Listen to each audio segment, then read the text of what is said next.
Teka-teki siapa yang akan diusung sebagai calon presiden oleh PDIP menjadi hal yang dinanti. Sekjen PDIP Hasto Kristianto mengatakan bahwa akan ada kejutan saat hari ulang tahun PDIP ke-50. Lalu apakah kejutannya, bagaimana media melihat hal ini?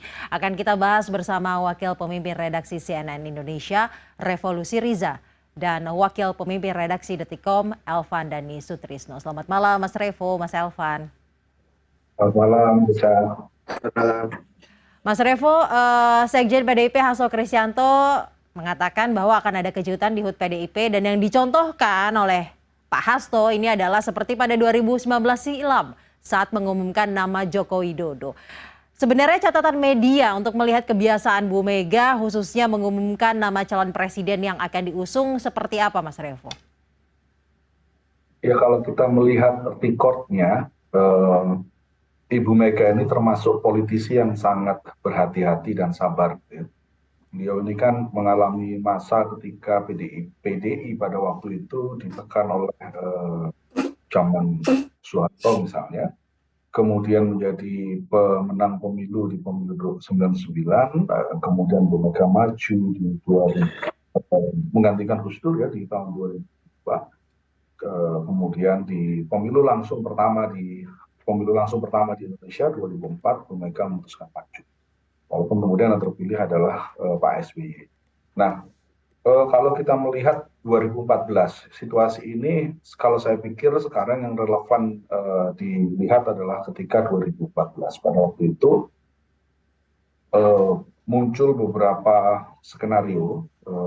Ibu Mega sendiri disebut-sebut akan maju di pemilu 2014, di Pilpres 2014, tapi di sisi lain kemudian ada nama Joko Widodo yang disebut-sebut sebagai calon, ya, bakal calon karena elektabilitasnya pada waktu itu.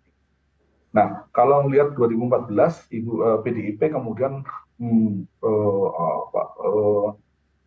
akhirnya resmi mengumumkan pencapresan itu justru menjelang detik-detik akhir batas pendaftaran di bulan Maret. Pada waktu itu tarik ulurnya cukup, kita pada waktu itu di media melihat gitu ya, tarik ulurnya seperti apa. Nah, situasi sekarang saya pikir lebih mirip ketimbang kita melihat 2019. Kalau 2019 calon petahana Joko Widodo pada waktu itu elektabilitasnya memang sudah sangat tinggi. Jadi keputusan memajukan Joko Widodo sejak PDIP berani memutuskan sejak jauh-jauh hari. Nah kalau sekarang itu kemudian kita melihat ada beberapa nama, ada beberapa nama, Mbak Puan misalnya disebut-sebut juga akan dicalonkan, kemudian ada Ganjar Pranowo, dan kemudian Ibu Mega sendiri gitu disebut apakah bisa jadi akan maju kembali. Nah ini tentu kalau kita melihat dari kacamata pemilu itu kan targetnya pasti menang ya. Pemilu itu pasti partai-partai itu targetnya pasti menang. Jadi pada akhirnya kemudian partai-partai kalau melihat yang PDIP di tahun 2014 pada waktu itu realistis elektabilitas dari Joko Widodo lebih tinggi dibanding dengan Bu Mega, sehingga akhirnya Bu Mega pada waktu itu sebagai ketua umum partai PDI Perjuangan yang mengumumkan calon presiden dari PDIP adalah Joko Widodo berpasangan dengan Yusuf Kala. Nah, situasi di 2004 tampaknya akan lebih mirip di 10 tahun yang lalu. Tentu PDIP akan melihat siapa calon dengan elektabilitas tertinggi. Apakah elektabilitas tertinggi itu misalnya berpasangan dengan Prabowo, misalnya ya, karena ada beberapa skenario, misalnya berpasangan dengan Prabowo sebagai capres, kemudian cawapresnya dari PDIP, itu kemungkinannya seperti apa?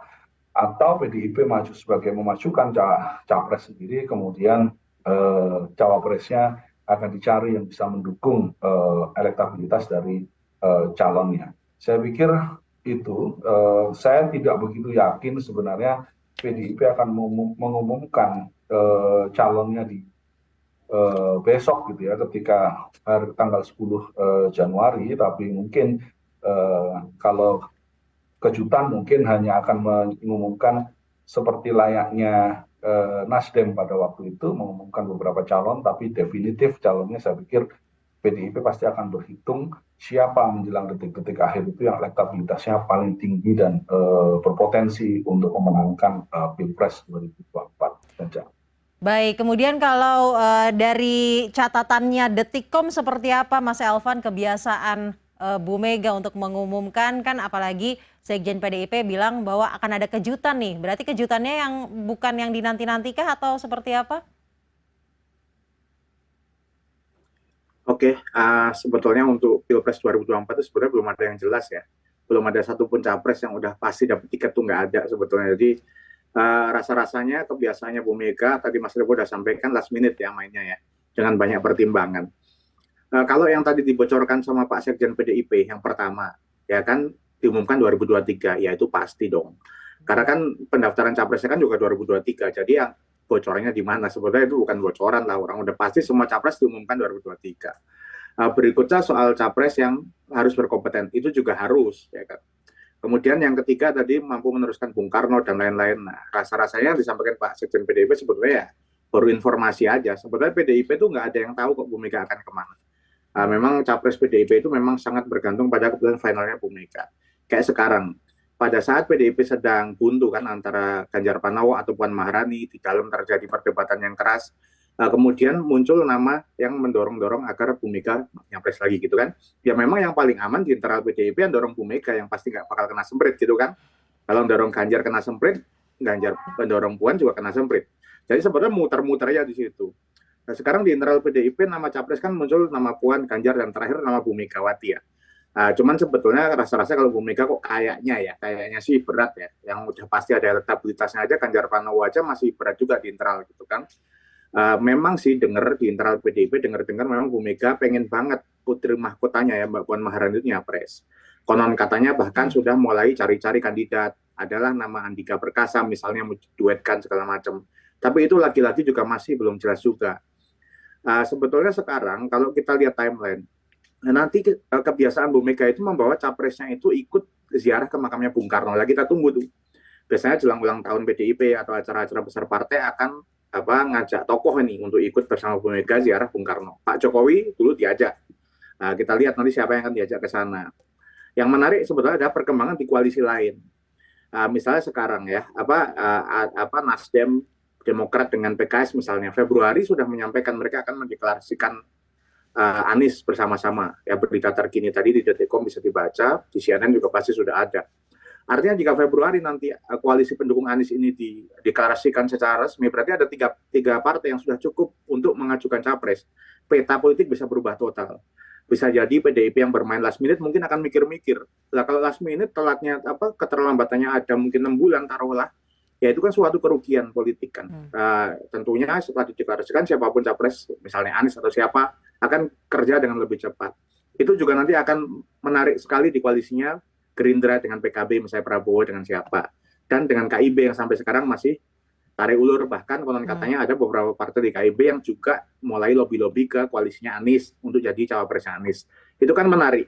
Bahkan isu soliditas di KIB juga sekarang mulai ramai. Jadi sebetulnya kita follow aja, kita lihat situasi.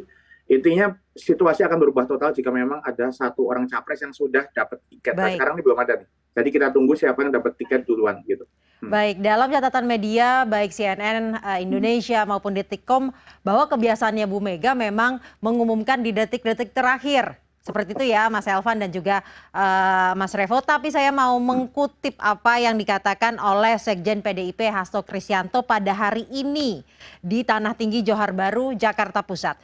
Bu Mega sering menampilkan berbagai kejutan di dalam peringatan HUT Partai Rakernas. Bahkan ketika mengumumkan Pak Jokowi pada periode kedua, itu pun di luar dugaan sehingga rekamannya hanya melalui handphone, sosmed, dan saat itu secara tiba-tiba Ibu membicarakan hal tersebut karena beliaulah yang memiliki kewenangan siapa yang menjadi capres dan cawapres dari PDIP. Tanggapannya Mas Revo mengenai pernyataan Hasto Kristianto sepertinya yang dibaca apakah menggiring bahwa nanti pada saat HUT ini akan mengumumkan, ada kemungkinan untuk mengumumkan itu.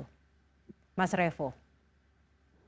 Iya, bisa jadi seperti itu, tapi memang mencalonkan capres cawapres itu memang butuh timing yang benar-benar pas gitu.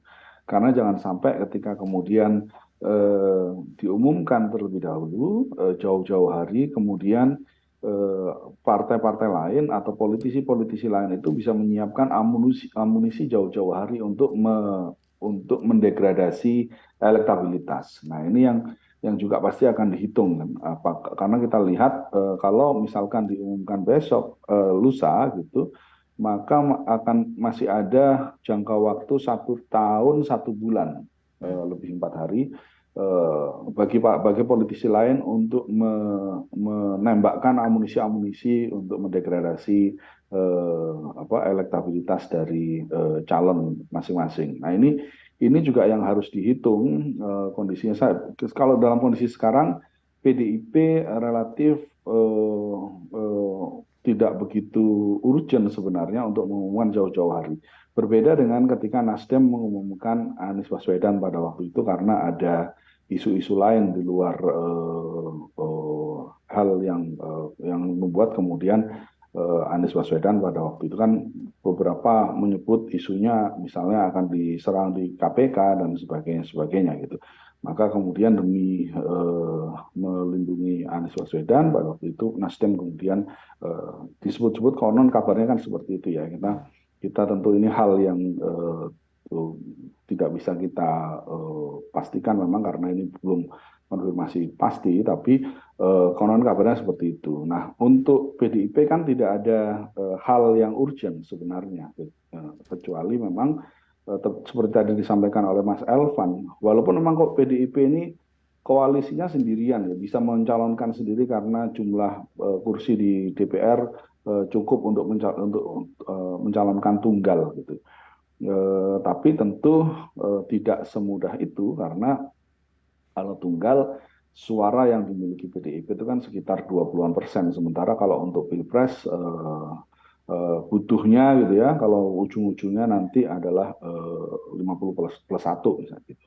Nah, ini yang saya pikir PDIP pasti akan menghitung dengan benar kalau misalkan dicalonkan jauh-jauh hari apakah itu akan menjadi sasaran tembak gitu. Atau memang kalau misalkan ternyata jauh-jauh hari justru untuk meningkatkan elektabilitas, PDIP memiliki roadmap untuk meningkatkan elektabilitas dari calon yang bersangkutan, nah memang bisa jadi. Tapi saya pikir 1 tahun 1 bulan sebelum Pilpres gitu ya, apalagi nanti pencalonannya kan terakhir masih bulan-bulan September Oktober lah kira-kira seperti itu. Jadi masih cukup panjang 6 bulan di atas 6 bulan untuk batas pencalonan. Jadi saya pikir pasti akan dihitung betul koalisinya dengan siapa, kemudian elektabilitasnya seperti apa.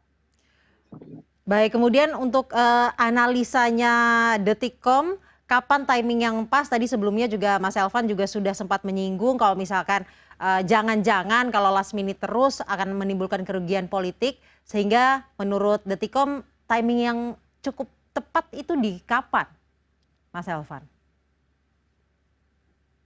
Oke, saya kira Bu Mega memang sering memberikan kejutannya. Tapi sebetulnya kejutannya Bu Mega itu bukan tanpa alasan. Misalnya Pak Jokowi diumumkan, ya kan kejutan. Tapi kan Pak Jokowi disuruh kerja dulu, ya kan disuruh kerja dulu, bertarung elektabilitasnya dulu, dilihat hasilnya, baru kemudian diumumkan. Nggak ada yang ujuk-ujuk di PDIP.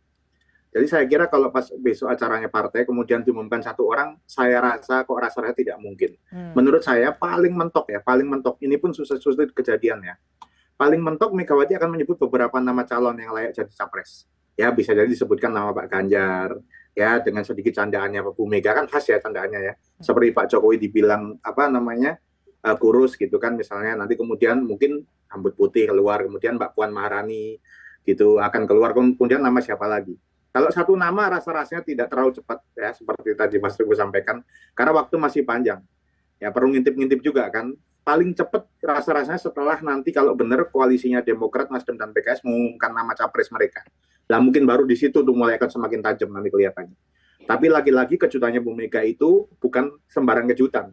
Nggak asal nunjuk orang. Nah Bu Mega itu punya sebuah track record. Ya hati-hati sekali mendorong orang untuk maju. Jadi harus betul-betul elektabilitasnya kuat, popularitasnya kuat juga.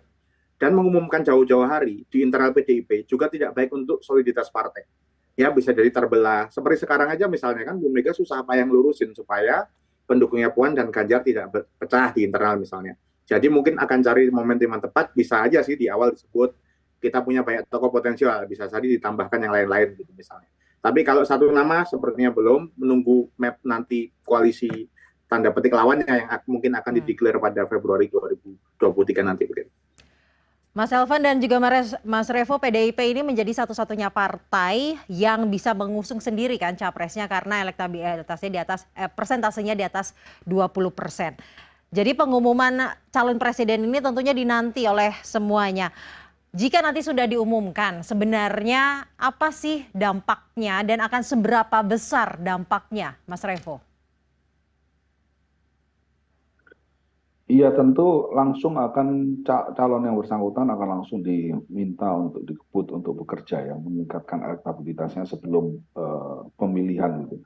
Artinya kalau kampanye itu dimulai dari akhir November, bisa jadi sebelum-sebelumnya seperti yang dilakukan oleh beberapa bakal calon yang selama ini beredar, banyak turun ke lapangan, kemudian ini ya, berusaha memperkenalkan dirinya kepada masyarakat.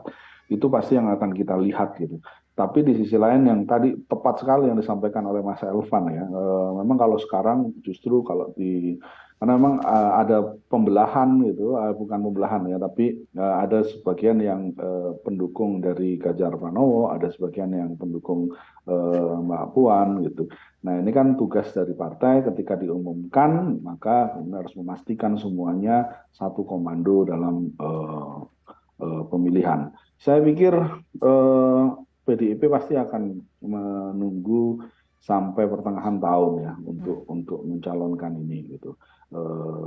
Yang pasti kalau misalkan begitu diumumkan, maka kita akan lihat. Kita sih tidak berharap ya, kita sangat tidak berharap kampanye hitam itu terjadi. Tapi kampanye hitam ini kan salah satu yang kenyataan keniscayaan di negara ini. Jadi begitu ada calon, maka kemudian campaign akan langsung diluncurkan gitu. Nah, kita berharap tentu situasi-situasi seperti tahun 2014, kemudian Pilkada DKI 2017 atau Pemilu 2019 yang saling mendukung sehingga membuat antar keluarga aja seringkali kemudian berantem gitu, itu tidak terjadi di 2024. Nah, yang menjadi PR sekarang memang adalah bagaimana kemudian partai-partai politik ini melakukan pendidikan politik kepada para pendukung atau para kadernya sehingga pemilu bisa lebih smooth lah gitu, tidak ada lagi kampanye hitam atau black campaign atau kampanye negatif ya, walaupun saya pikir itu akan susah juga untuk dihindari. Baik, Mas Elvan, terakhir kalau tadi Mas Revo mengatakan bahwa kemungkinan mungkin akan di pertengahan tahun ini, baru di pertengahan tahun, kalau dari Mas Elvan seperti apa, dan kemudian kemungkinan adanya pencapresan Megawati kembali, seperti apa potensinya? Oke, saya kira saya masih yakin Megawati akan mengumumkan di last minute ya. Karena banyak faktor yang perlu dihitung sama Megawati. Pertama, capres ini bukan tentang PDIP aja. Ya, jangan lupa ada faktor PDIP dengan Megawati, pengambil keputusannya, ada faktor Jokowi. Ya, ada Prabowo dan KIB di situ yang bisa jadi maju masing-masing atau maju satu nama, dan ada faktor oposisi. Di situ ada Nasdem, PKS dengan Partai Demokrat. Jadi ada 3 kandidat. Percaturan politik baru dimulai. Kalau nanti memang koalisi oposisi ya, Nasdem, PKS dan Demokrat gitu kita sebut, apa namanya ya nanti, kemudian itu maju, ya pasti nanti akan ada nama-nama yang dimunculkan. Nah ini masih di situ, masih berkutat di situ, saya kira masih akan last minute. Mengingat apalagi di PDIP konon Megawati masih pengen banget anaknya maju, walaupun Ganjar Pranowo juga masih kuat ya. Jadi kita akan lihat di last minute, menurut saya kayak gitu. Jadi kita masih nunggu situasi. Saya malah justru menantang sebetulnya partai-partai ini. Daripada kok sibuk ngurusin nama capres, mendingan sekarang dimulai aja dari sekarang, bikin debat dari awal, debat program. Jadi biar semakin banyak orang ikutan buka, siapa coba partai yang berani buka kayak gini. Bertarung gagasan, jadi bukan tentang siapa yang maju, tapi apa yang akan dibawa ke Pilpres mendatang. Begitu, jadi ayolah mulai bertarung gagasan, biar nggak melulu nama capres mulu. Capek kan masyarakat, jadi masyarakat bila mulai tahu nih kira-kira apa yang mau dibangun ke depannya. Begitu sih. Baik, Mas Elvan dan Mas Revo, yang dinanti oleh masyarakat tidak hanya siapa yang akan dicapreskan dari PDIP, namun juga yang sedang hangat mengenai isu reshuffle. Karena ada 2 Menteri Nasdem yang diminta mundur oleh PDIP. Akan kita bahas ini nanti lebih dalam bagaimana dari catatan media. Masih bersama dengan Mas Revo dan juga Mas Elvan, namun usai jeda. Tetaplah bersama kami di CNN Indonesia Prime News.